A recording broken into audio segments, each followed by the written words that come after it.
All right, so we're going to draw this.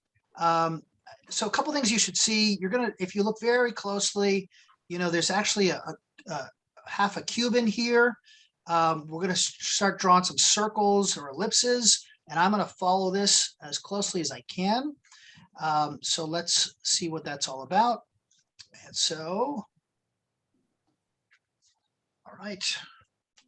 So there's our paper. So far, so good. And okay, so this is what I'm going to draw.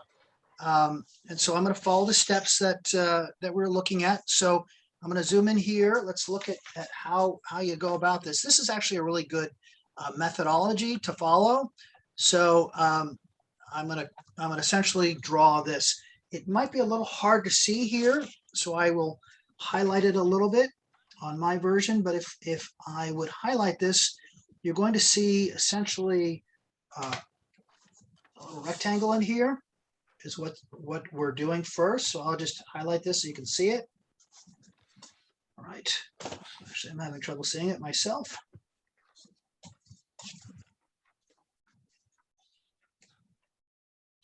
Oh, I did that right, actually. All right, there's this one. Forgive me. Right. Back. So this is how they go about constructing this. And so I'm going to do the same here. Okay, so that you see that rectangle there. Don't want this line here. All right. So I'm going to start it this way, and then I'm going to start, and then I'll draw these ellipses in here. All right. So let's take my paper. I am looking down on this again. If you look at it, I can see, I know, because this is the top. So I'm looking down on this. So I will draw my line, my horizontal line. Here's my paper about a quarter of the way down. And I'll just randomly do it here. All right. My horizon line, try to get it perpendicular. All right, so there it is. And then on the outer, the farther you can, the better. Otherwise, it tends to be a little bit skewed or fisheyed. So if you look at this one, you'll notice it kind of does come in a little bit, right? So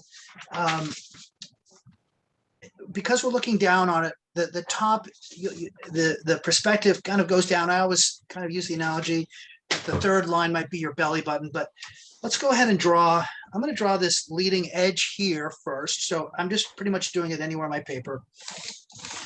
And then I'm going to just try my best to kind of follow what I'm seeing here. So the perspective isn't too crazy. So it's going to be something like, let's do something like this.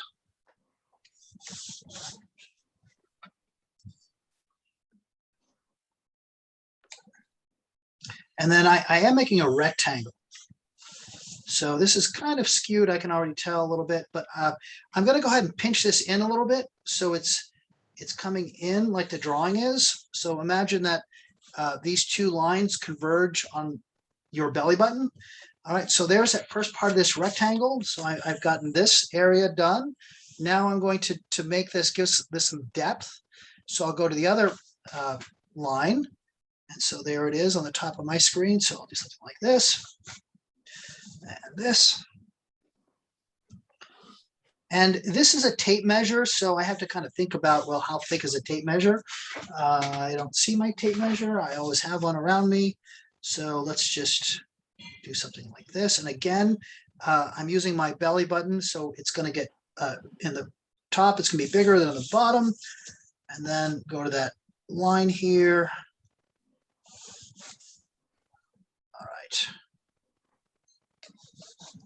All right, so everybody's is going to look a little different. So now what I would do is this.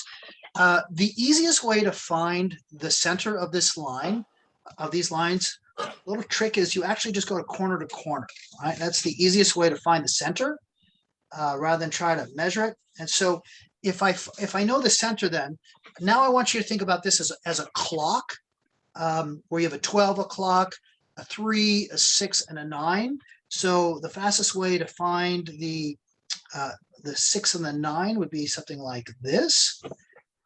So just making a little little marker for myself. And then again, from the top, going to the center, going to my belly button. All right. And so it's okay if you're a little off. All right, so there's my, and then so there's my 12, so that's gonna be the top. So whenever you make an ellipse in a rectangle, most students tend to make them kind of pointy. So I always say, you know, as you make these, as you make the circle, try to hang on parallel as long as you can here, because most mistakes are not are usually because the circles are kind of very pointy. So at the top, it stays parallel. Well, I shouldn't say parallel, but it stays very close to that for a long time. And then you can go ahead and just kind of close these up. So I'm gonna follow this, and now I'm gonna make actually 2 concentric circles is what I'm gonna do here. Right. So looking here at what we have. So I'm gonna make a circle here. Think about just a clock. All right, it's okay. You can kind of sketch this. It's all right. You'll never get it right the first time, I promise you. All right, so there we go. So not bad. And you know, if you're right-handed like me, sometimes it's better to just, and I'm trying to do this because we've got a recording going, but sometimes it's better just to move the paper around you because my hand tends to be, and if you're going left-handed, it might be the opposite direction, all right? All right, so something like that. All right, try to avoid any real pointy lines if you can.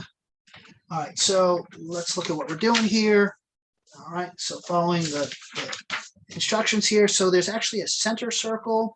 So what I would do with that one is maybe just, it's going to be bigger as it's closer, and as it's farther away, it's going to be smaller by definition. So whatever this is, if this measurement here is 1/2 inch, it's probably going to be a lot less, so the back is 1/4 inch, right? So you just have to make sure that whatever is closest to you is bigger than what's farther away. So something like this, and then I'm just basically making this concentric, or they're basically parallel. So again, just kind of following the instructions as best I can, and you can sketch this. You don't have to make really hard lines. All right, so far so good. Now, if you look really closely at our instructions here, let's look at it real closely. It actually brings down the front, and this is where actually the tape would come out of it.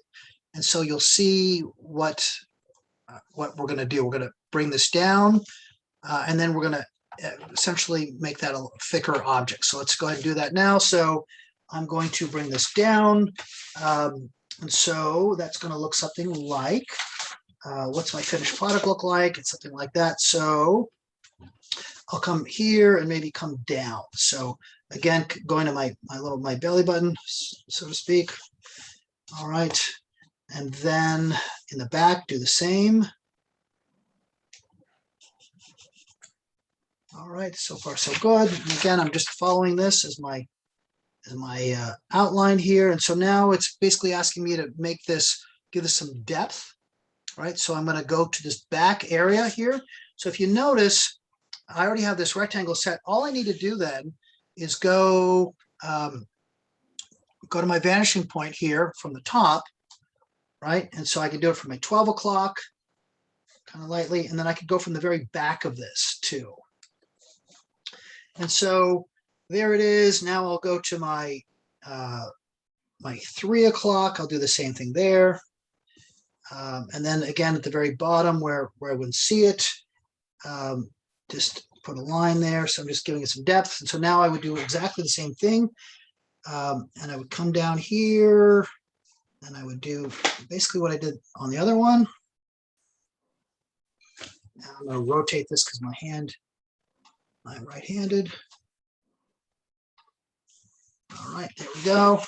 And now I'm going to, just following this as my example, so then I'm going to come down here, I'm going to follow this. This is the bottom. And this would, you always, when you have a curve, you should kind of curve it down, and then it's going to do something like this. All right. Okay, so I got a lot of lines here. Just for your sanity, I'm going to erase them so it's less confusing for you. because I don't need all these lines. Now, what a lot of people will do actually is they'll take another sheet over it. So what some people would do is just, rather than, they might go over it like that, so they don't have to erase lines, but let's just work with this as we see it. All right, so far so good. I've got the general shape of it. And so if you look really closely then, this is a little thinner. Mine's kind of beefy. Think of mine maybe outdoor. So there's this little area where your thumb would release. I got to draw that. But then also notice kind of this crown. And so it's kind of ribbed here. So I'll draw that at the same time. So let's zoom out. And all right, let's do that. So I'll draw both of these. And so if I'm drawing this area where the tape measure, where the thumb would release it, it's going to be something like this.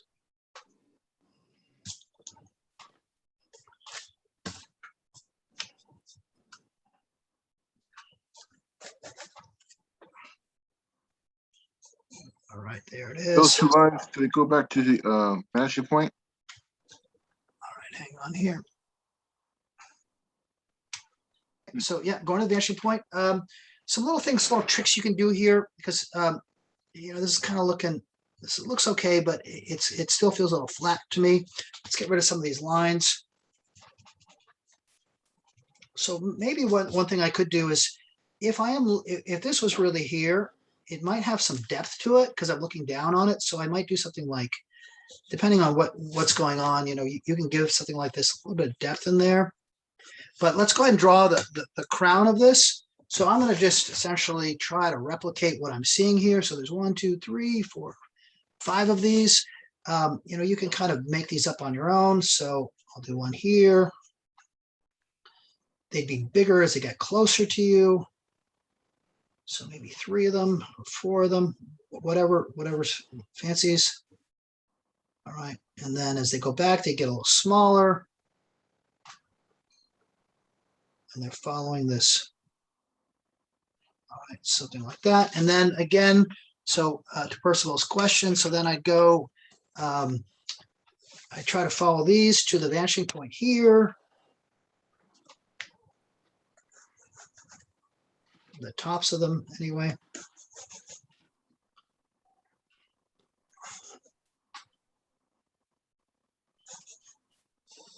Maybe the bottom of this one. And then I would do the same here. So it goes up here, it goes down. This one would do the same. So just trying to replicate that the best I can.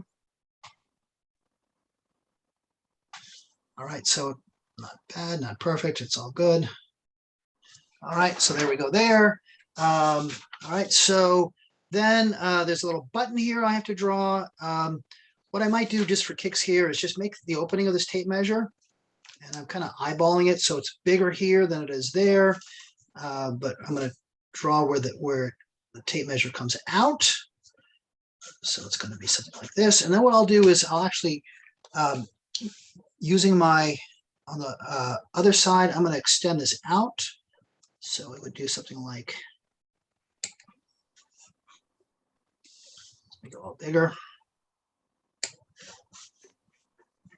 And then on this side, going to the vanishing point again.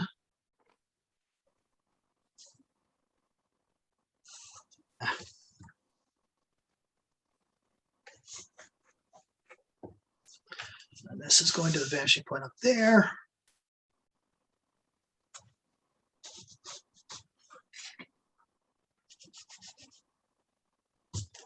I give this some depth to it. Also, it's going to be bigger as it gets closer to you, so it's going to be bigger here. And again, going to the vanishing point on the top left.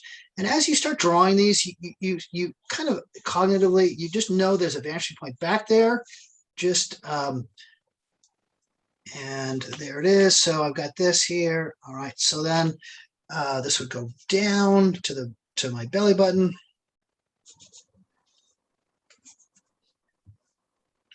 And so when I say it's like fisheye, you see it's getting really somewhat distorted as it gets closer to you. Kind of the nature of, it's kind of also called a forced perspective. People will use that for effect. All right. So there it is. And then I could, if I wanted to, I could put, let's find the center of this. So if I was trying to find the center of this again, rather than try to measure it, I might do something like this. And then that's going to go to the vanishing point. And I'm doing that because I want to create this little, if you look at this, there's a little tab in there. Look real closely. So I want to replicate that. So, you could do something like this.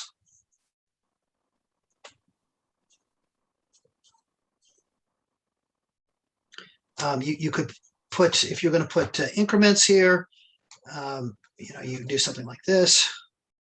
They're always going to be smaller as they go back and larger gaps as they're closer to you. All right. So maybe it's like this. All right. And then I think I have a couple more things to do. I need to draw this little button in there here. And then the other thing is, another thing to do is if you look, it's kind of round, if you see this. And what they've done is they've essentially gone from the center out. So what they've done is they've come from the center of this point here and they've just come out a little bit. And then that's where it goes to the 9 o'clock and then back down to the 6. So there's actually a little curve going on there. Same thing here. So it's giving it a little bit round. And then let's go ahead and put this little thing in here. So there's a slot. And I'm just coming close to these lines, and then I'll draw the little button. So again, I'm copying this now. So if you see that little button, I'm going to draw that button there. And so it does something like.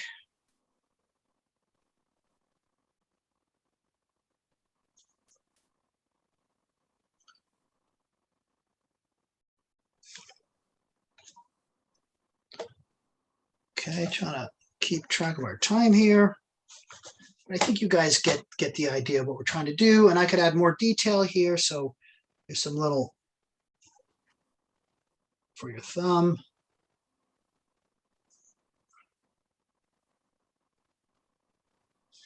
Okay, so I think that's kind of the gist of it. So now what I might do is, it actually has this back line here. It has a little curve, and it's actually kind of curved here.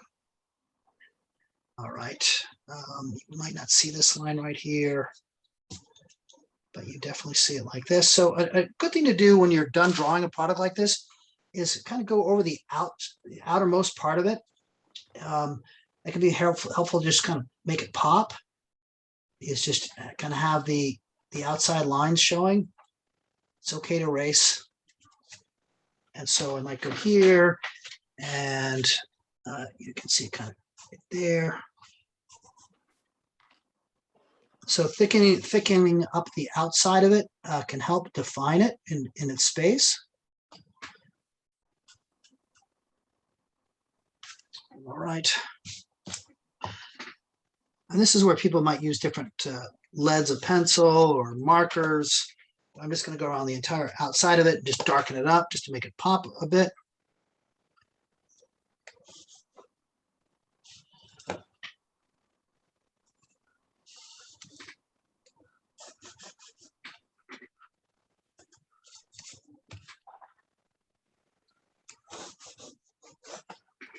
All right, voila. So, as you start to darken things, then you want to go back in and maybe make some other parts a little bit. But you get the idea. Okay, so all in all, I don't think I did a bad job with it. It's a little funky, but if I want to give this kind of some depth, you can do things like that. Actually, they did too. I noticed that looking at it. All right, so yeah, so I think we're good. All right, so I'm going to stop the recording.